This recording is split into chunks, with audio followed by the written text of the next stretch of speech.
புதுச்சேரி சுற்றுச்சூழல் துறை அதிகாரி லஞ்சம் பெறும்போது சிபிஐ அதிகாரிகள் அவரை கையும் களவுமாக பிடித்து கைது செய்து விசாரணைக்கு அழைத்துச் சென்றுள்ள சம்பவம் அதிர்ச்சியை ஏற்படுத்தியுள்ளது. புதுச்சேரி மாசு கட்டுப்பாடு மற்றும் சுற்றுச்சூழல் துறையில் அறிவியல் துறை அதிகாரியாக பணியாற்றி வருபவர் சீனிவாசராவ். இவர் ரெட்டியார்பாளையம் ஜெயார் நகரில் வசித்து வருகிறார். இந்த சூழலில் தொழிற்சாலைகளுக்கு மாசு கட்டுப்பாட்டு சான்றிதழ் வழங்கும் விவகாரத்தில் இவர் லஞ்சம் பெறுவதாக சிபிஐ அதிகாரிகளுக்கு புகார் சென்றுள்ளது. அதன் பேரில் அவரை சிபிஐ அதிகாரிகள் தொடர்ந்து கண்காணித்து வந்தனர். அதன்படி இன்று காலை ஒரு தொழிற்சாலையைச் சேர்ந்த ஒருவர் சீனிவாசராவை சந்தித்துள்ளார். அப்போது அந்த நபர் சீனிவாசராவிற்கு லஞ்சம் கொடுக்க முயன்ற போது அவருடன் சென்ற சிபிஐ அதிகாரிகள் சீனிவாசராவை அவரது வீட்டில் வைத்து கையும் களவுமாக பிடித்தனர். இதனைத் தொடர்ந்து அண்ணா நகர் வீட்டு வசதி வாரியம் கட்டிடத்தில் இயங்கி வரும் மாசு கட்டுப்பாடு மற்றும் சுற்றுச்சூழல் அலுவலகத்திற்கு சீனிவாசராவை அழைத்து வந்து சுமார் 3 மணி நேரத்திற்கு மேலாக விசாரணை செய்த முக்கிய ஆவணங்களை கைப்பற்றி அவரை விசாரணைக்காக அழைத்து சென்றுள்ளனர். புதுச்சேரி சுற்றுச்சூழல் துறை அதிகாரி லஞ்சம் பெறுவதாக கிடைக்கப்பட்ட தகவலின் பேரில் சிபிஐ அதிகாரிகள் அவரை கையும் களவுமாக பிடித்து கைது செய்து விசாரணைக்கு அழைத்து சென்றுள்ள சம்பவம் பெரும் பரபரப்பை ஏற்படுத்தியுள்ளது.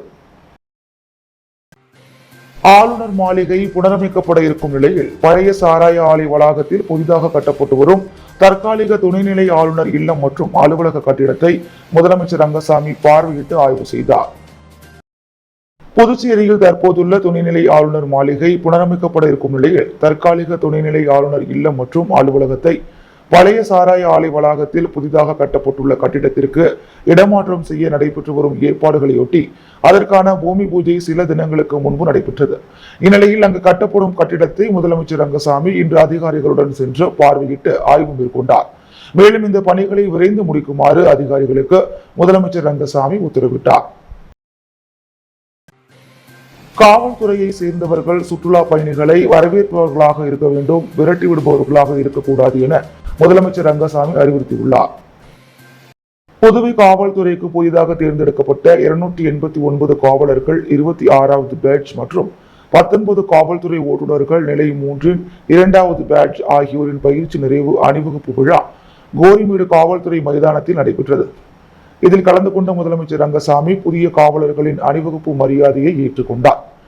இதையடுத்து பயிற்சியில் சிறப்பாக செயல்பட்ட காவலர்களுக்கு சான்றிதழ் மற்றும் கேடயங்களை வழங்கினார். தொடர்ந்து விழாவில் பேசிய அவர், புதுவை காவல்துறையானது தற்போது மிகவும் சுறுசுறுப்பாக பணியாற்றுகிறது. காவல்துறையினர் சுறுசுறுப்பாக பணியாற்றும் போதுதான் சட்டம் ஒழுங்கு சிறப்பாக இருக்கும். காவல்துறைக்கு பொதுமக்களை பாதுகாக்கும் பொறுப்பு உள்ளது. இதற்குதான் கடுமையான பயிற்சிகள் அளிக்கப்படுகின்றன. புதுச்சேரி சுற்றுலா பயணிகளை கவர்ந்து வருகிறது. காவல்துறையை சேர்ந்தவர்கள் சுற்றுலா பயணிகளை வரவேற்பவர்களாக இருக்க வேண்டும், விரட்டி விடுபவர்களாக இருக்கக்கூடாது என்றார்.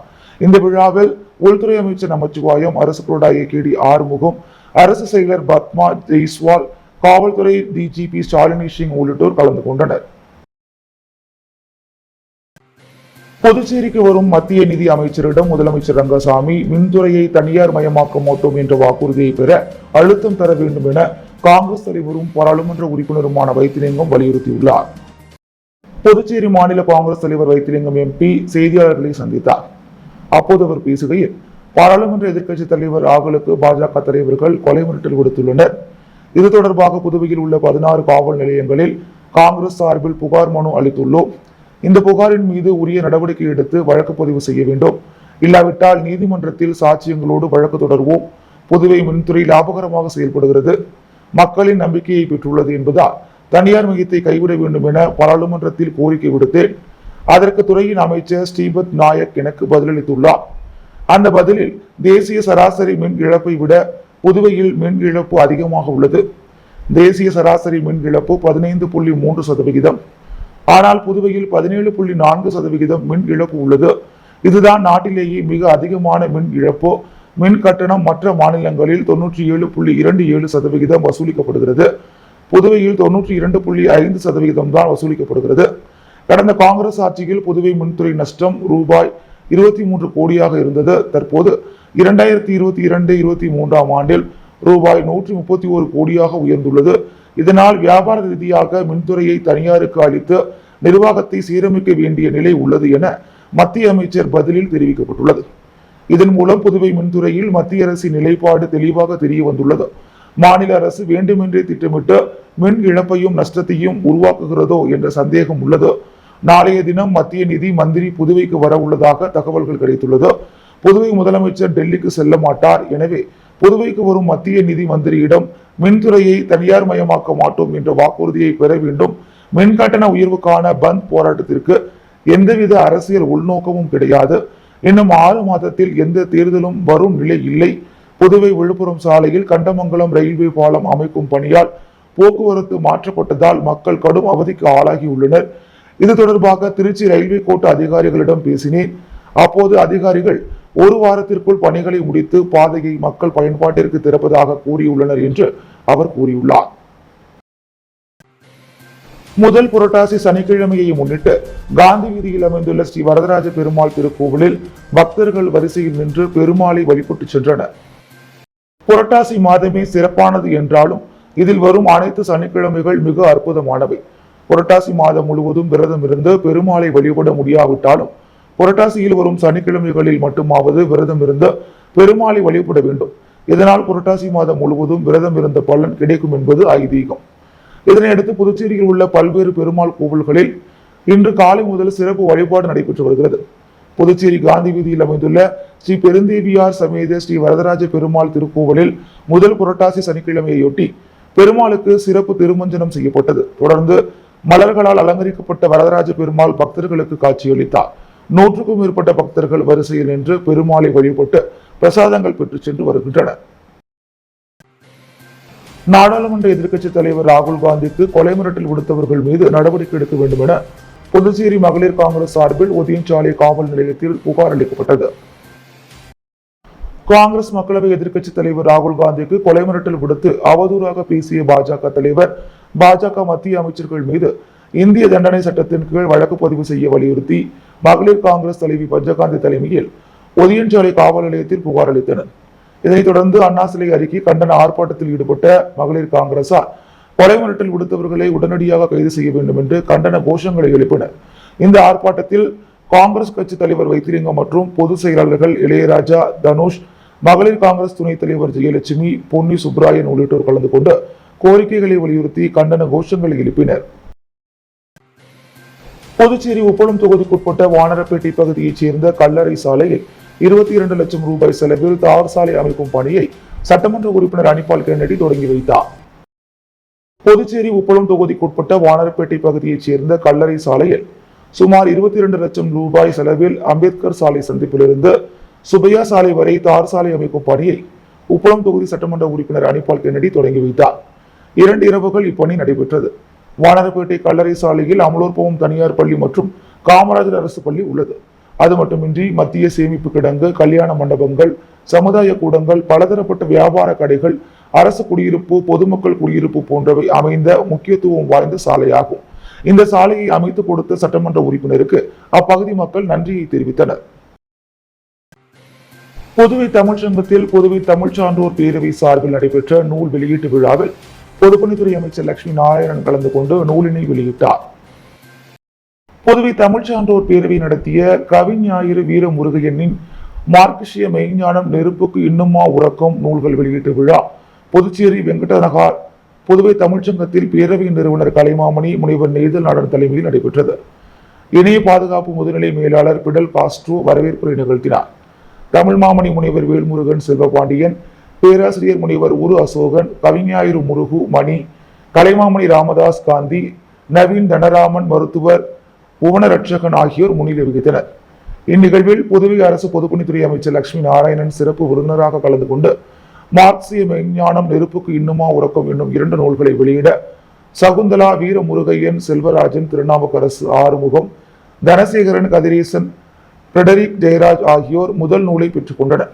தொடர்ந்து மார்க்சிய மெய்ஞானம் ஓர் அறிமுகம் என்னும் நூலை புதுடில்லி தலித் உரிமை இயக்க தேசிய தலைவர் ராமமூர்த்தியும், நெருப்புக்கு இன்னுமா உறக்கம் என்னும் நூலை புதுவை பல்கலைக்கழக சமுதாய கல்லூரி பேராசிரியர் கலைமாமணி முனைவர் அரங்க முருகையினும் நூலாய்வு செய்து பேசினர். உதவி பேராசிரியர் முனைவர் செந்தமிழ் பூ நிகழ்ச்சியை ஒருங்கிணைத்தார். முடிவில் நூலாசிரியர் கவிஞாயிறு வீரமுருகையன் ஏற்புரை நிகழ்த்தி நன்றி கூறினார். விழாவிற்கான ஏற்பாடுகளை அரிமா சபரி, பத்மநாபன், பாவலர் வேணு ஞானமூர்த்தி, கவிச்சுடர் குமரவேல், ஆன்மீக செம்மல், முத்து ஐயா சுவாமி, சித்தார்த்தன், அப்துல் ஃபாரூக், சிவராமன், சுந்தரசேகர் ஆகியோர் செய்திருந்தனர்.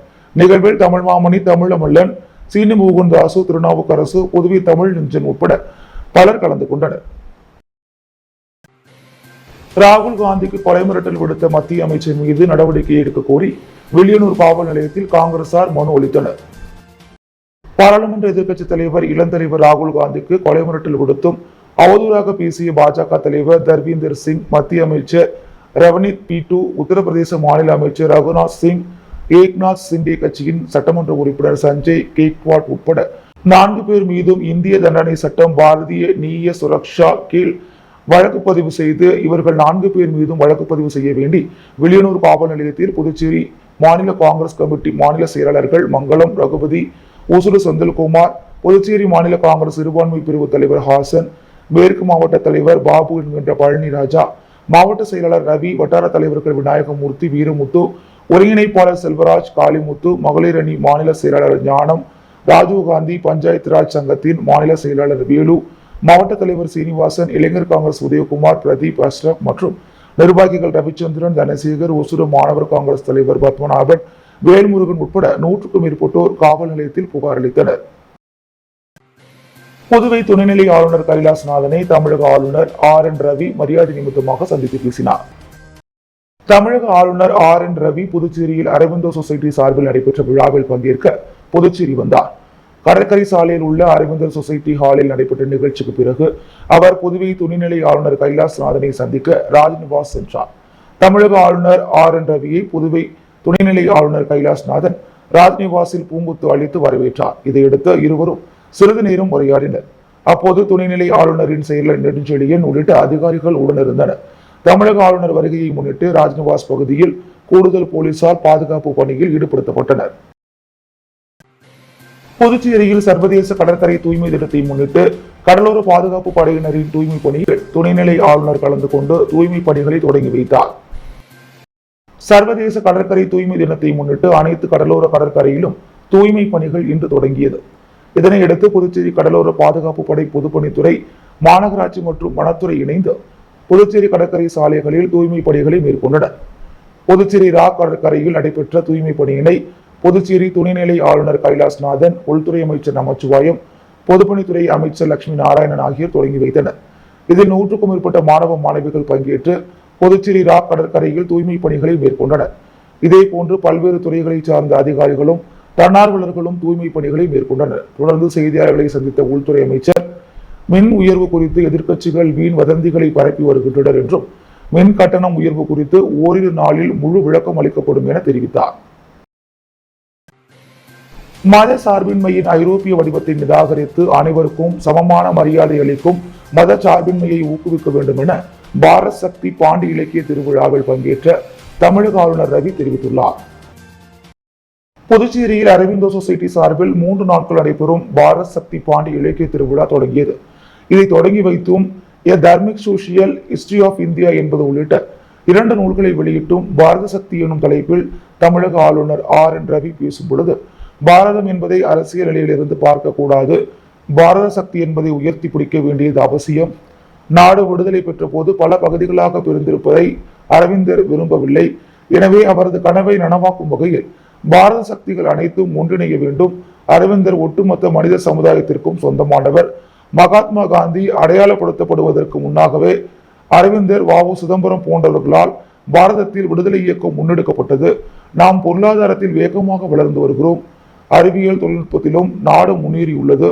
பொருளாதார முன்னேற்றத்துடன் முக்கியமாக ஆன்மீக விழிப்புணர்வையும் நாடு பெற்றுள்ளது. மத சார்பின்மையின் ஐரோப்பிய வடிவத்தை நிராகரித்து அனைவருக்கும் சமமான மரியாதை அளிக்கும் மத சார்பின்மையை ஊக்குவிக்க வேண்டும். ஒரே உலகம், ஒரே குடும்பம் என்பதே பாரத சக்தியாகும். கொரோனா பாதிப்பின் போது பாரதத்தில் தயாரிக்கப்பட்ட மருந்து 150 உலக நாடுகளுக்கு வழங்கப்பட்டன. அதுதான் பாரத சக்தியாகும். அத்தகைய உயர் சக்தியை உலகுக்கே அளிக்கும் புதிய பாரதத்தை உருவாக்க வேண்டியது நமது கடமையாகும் என்றார் அவர். பாராளுமன்றத்தின் எதிர்க்கட்சித் தலைவர் ராகுல் காந்திக்கு கொலை மிரட்டல் விடுத்த நபர்கள் மீது நடவடிக்கை எடுக்க கோரி புதுச்சேரியில் இளைஞர் காங்கிரஸ் தலைவர் ஆனந்தபாபு நடராஜன் தலைமையில் இளைஞர் காங்கிரஸ் நிர்வாகிகள் 50க்கும் மேற்பட்டோர் கோரிமரி பகுதியில் உள்ள தன்வந்திரி காவல் நிலையத்தில் புகார் மனு வழங்கினர்.